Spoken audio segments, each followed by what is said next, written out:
Salut tout le monde! Aujourd'hui c'est samedi et le samedi c'est analyse de malware. Aujourd'hui on s'attaque au challenge Secret Pictures. Alors comme vous pouvez le voir, je l'ai déjà fait, mais je vais passer avec vous les différentes étapes pour répondre aux questions et ce que ça donne, ce qu'il y a à apprendre sur ce challenge. J'ai déjà téléchargé le fichier juste ici, je vais en profiter pour l'extraire tout de suite. Ça va être le mot de passe ActBlue comme toujours. Et à l'intérieur, on va obtenir un danger.zip qui va contenir le malware. Alors attention, c'est un véritable malware, donc il ne faut pas l'exécuter à la légère. Ça, c'est la première chose à savoir. La seconde chose à savoir, c'est que c'est un malware assez désagréable car il est écrit en Golang. Et les malwares écrits en Golang, c'est très chiant. Ici, j'ai mon malware, donc je l'ai mis sur le bureau. Et la première chose que je vais faire, c'est faire le logiciel DIE ou Detect It Easy, qui va me donner pas mal d'infos sur le malware en lui-même. Lorsque je mets le malware dans Detect It Easy, je peux voir que c'est compilé en Go. Et ça, c'est la réponse, non pas à la première question, mais à la seconde question. Quel langage de programmation est utilisé pour écrire le malware? Eh bien, c'est Golang. Pour la première question, il fallait donner le MD5, plusieurs options pour avoir le MD5. En le mettant dans Ghidra, on peut l'avoir directement. Sinon, vous pouvez utiliser hashmyfiles, qui va vous donner les différents hash pour le fichier. Passons à la troisième question qui nous demande quel est le nom du dossier dans lequel le malware se copie lorsqu'il est exécuté. Alors là, ça va être un peu plus chiant, on va pas trouver avec tag. C'est là qu'on va devoir attaquer le reverse à proprement parler. Et pour ça, je vais utiliser Ghidra. Et utiliser Ghidra, c'est ce que je vous aurais dit pour n'importe quel autre malware. Mais en fait, je me suis trompé.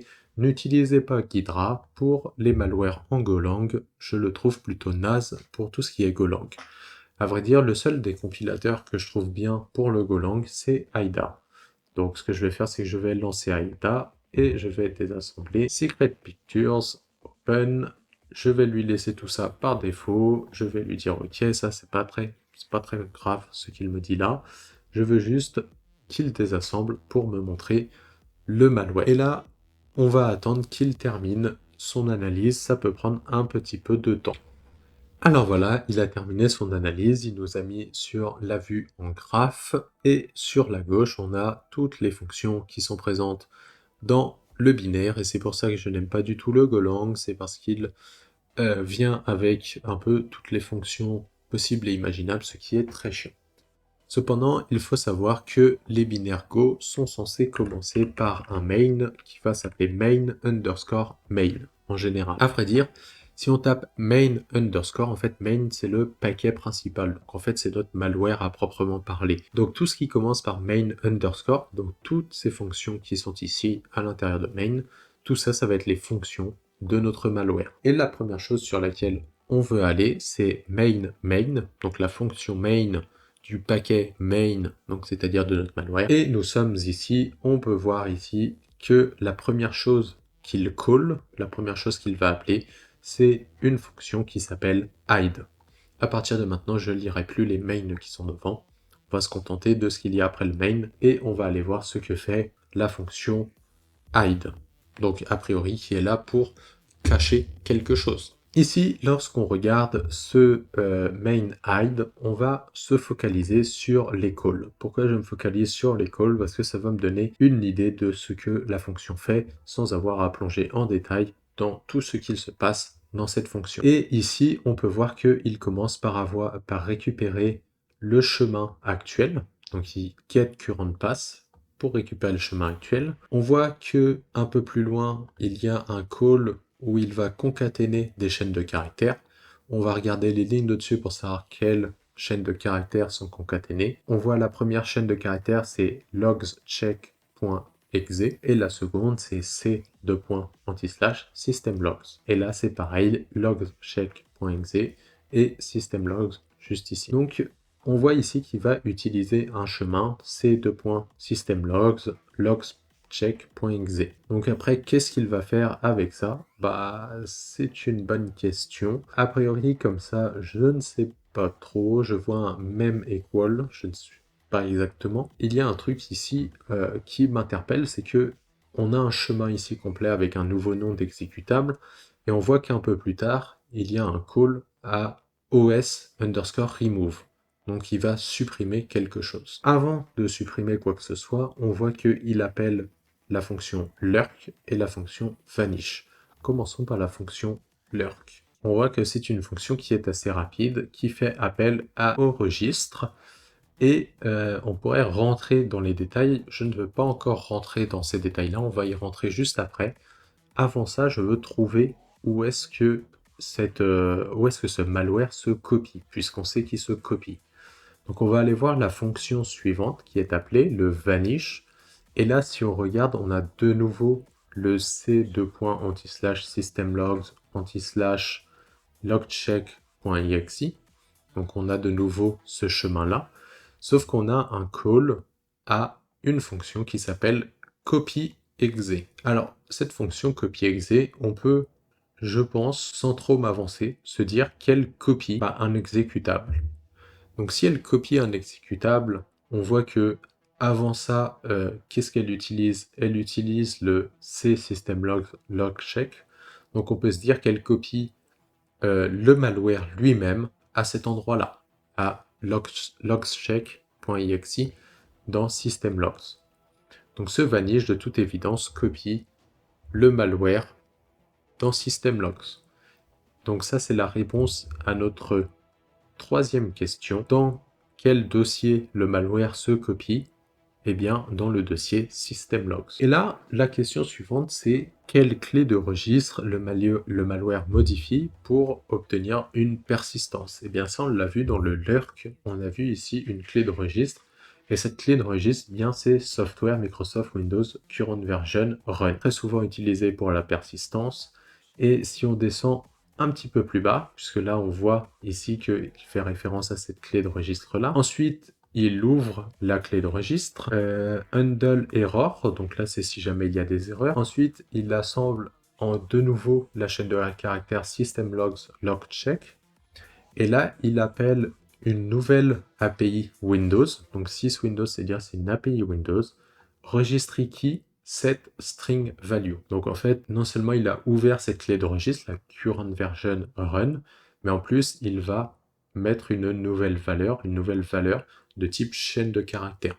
Si on regarde les arguments qui sont passés au call de cette fonction-là, on a en dernier argument le else check, donc qui doit être le nom de la nouvelle entrée qui est faite dans cette clé de registre. Et juste avant, eh bien, dans ce else check, qu'est-ce qu'il écrit? Il doit écrire le c:/systemlogs logcheck.exe. Donc, au niveau de notre question, lorsqu'on nous demande quelle clé de registre est ouverte, eh bien, ça sera Software Microsoft Windows Current Version Run Else Check. La seule chose qui nous manque, c'est avant le software de savoir dans quel Hive se trouve cette clé de registre. Et cette réponse, on l'a juste ici, puisque c'est un argument qui doit être passé à la fonction OpenKey, ou call API OpenKey de Windows. Et ici, on l'a sous forme de numéro, mais on peut rechercher en ligne. Si on fait registry Hive suivi du numéro qui nous est donné, on va pouvoir trouver que c'est HKey current user. Bien sûr, si on n'avait pas l'IA, on aurait pu le trouver par exemple sur Stack Overflow.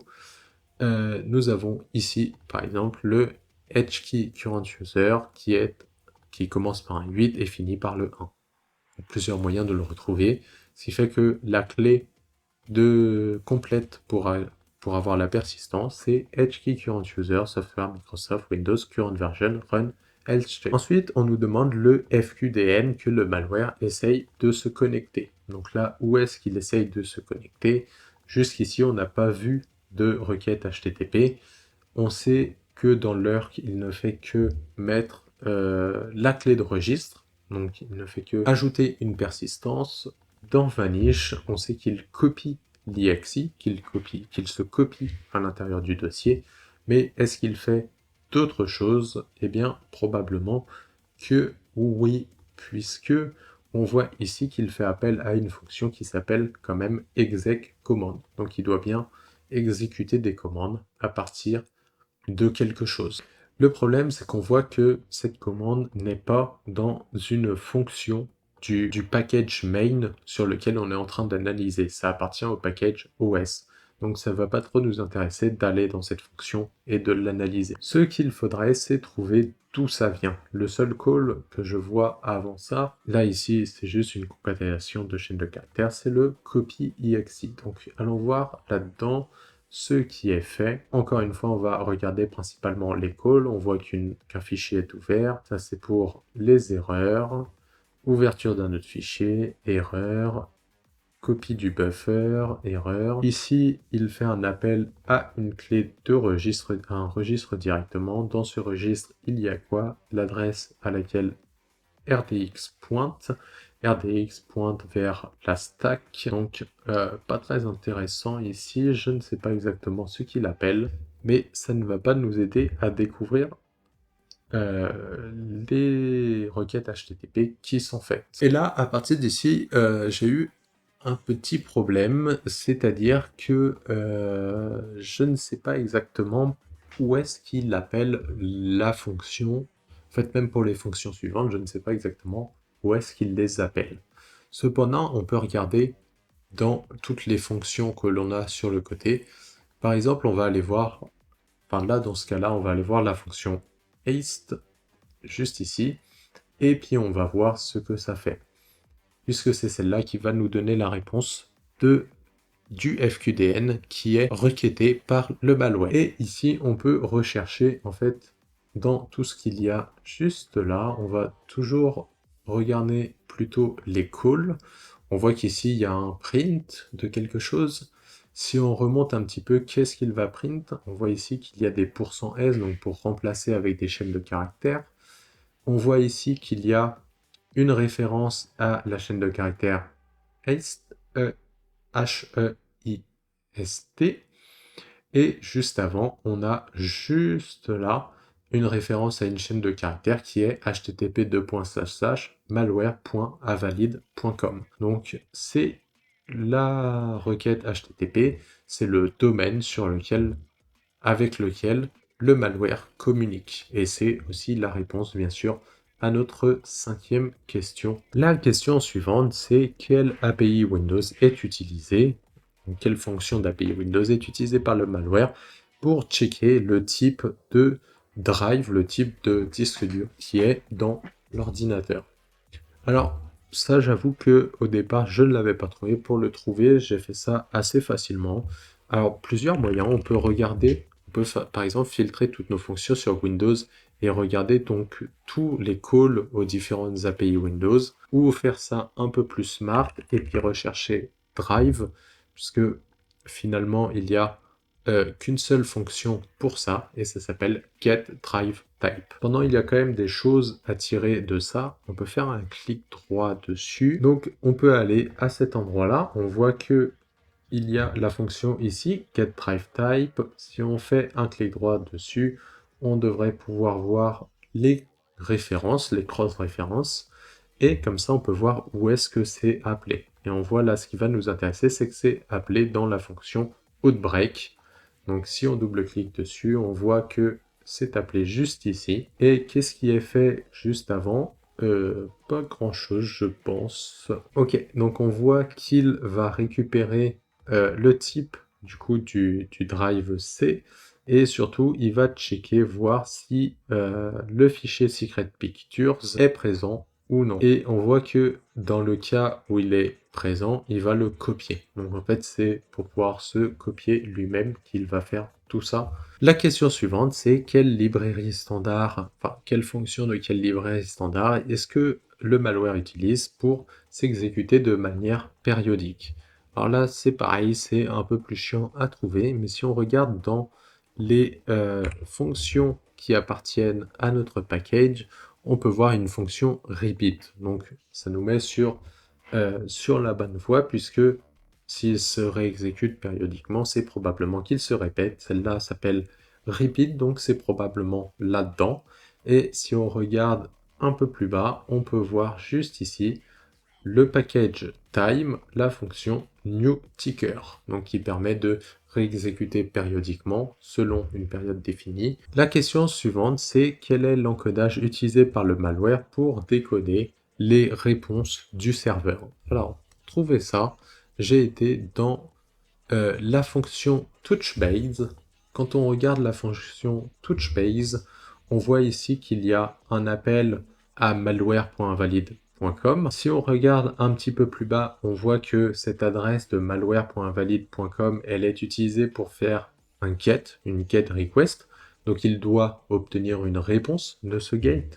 Et la réponse, qu'est-ce qu'il va en faire? Ça va être ça, la grande question. Donc si on regarde, une fois qu'il a la réponse, il va aller de ce côté sur la droite. Là ici on n'a aucun call, donc ça ne m'intéresse pas beaucoup, je préfère passer tout ça. Là on a un call qui vérifie le type. Là on a un call qui lit la totalité de l'input-output. En fait il doit lire la totalité, je pense, de la réponse du get à ce moment-là. Et ici on voit que il fait un slice byte to string. Donc ici, il a lu tous les bytes qui lui sont revenus, qu'il a reçus en réponse, et il va les découper pour en refaire des chaînes de caractères. Une fois qu'il a ces chaînes de caractères, qu'est-ce qu'il en fait? Eh bien, on voit juste ici qu'il fait un call à base64 pour decode string. Donc, c'est-à-dire qu'en fait, il fait une requête get, il reçoit la réponse, il la transforme en chaîne de caractères, et ensuite il la décode de la base 64. Donc au niveau de l'encodage utilisé par le malware, c'est le base 64. Neuvième et dernière question, on nous dit que le malware communique avec un serveur via des requêtes POST. Donc tout à l'heure, on a vu qu'il envoyait des requêtes GET, là c'est des requêtes POST. Quel est le nom des champs dans le corps de la requête? Donc il faut qu'on donne les noms des champs qui sont envoyés via ce post. Pour trouver ce qui est envoyé via post, j'ai trouvé ça dans la fonction collect data. On voit qu'il collecte différentes choses. Il a une fonction pour récupérer le nom de l'ordinateur, getComputerName, une fonction pour récupérer la version de l'OS. Si on rentre à l'intérieur, on voit qu'il fait un call à OS_hostname tout simplement. Et pour getOS_version, c'est à peu près la même chose. Il utilise des calls aux API Windows pour récupérer la version du Windows. Maintenant, une fois que ça c'est fait, qu'est-ce qu'il fait de ces données qu'il a récupérées? On voit qu'il les formate, juste là. Il a un format data. Si on rentre dans ce format data, on va regarder ce qu'il se passe. Ici, il se passe des choses, donc il fait du random, donc il génère des nombres aléatoires. C'est intéressant ou pas. Là, on voit que il change map_assign fast_str, donc il change, en fait, il assigne une nouvelle chaîne de caractères. Et on voit ici une chaîne de caractères name qui se perd juste là, toute seule. Donc là, c'est assez intéressant. Et si on regarde un petit peu plus bas, un petit peu plus bas, on va voir qu'il refait cet appel à la fonction, ce même call, avec ce coup-ci une autre chaîne de caractères, la chaîne de caractères version. Donc il récupère l'hostname de l'ordinateur, il change le nom de cette variable en name, et il récupère la version de l'OS qu'il change en version avant d'envoyer via le poste. Et c'est ainsi qu'on résout ce petit challenge. C'est tout pour moi. J'espère que cette vidéo vous aura plu. N'hésitez pas à commenter, partager et liker si vous le souhaitez. Dans tous les cas, restez safe et moi je vous dis à la prochaine.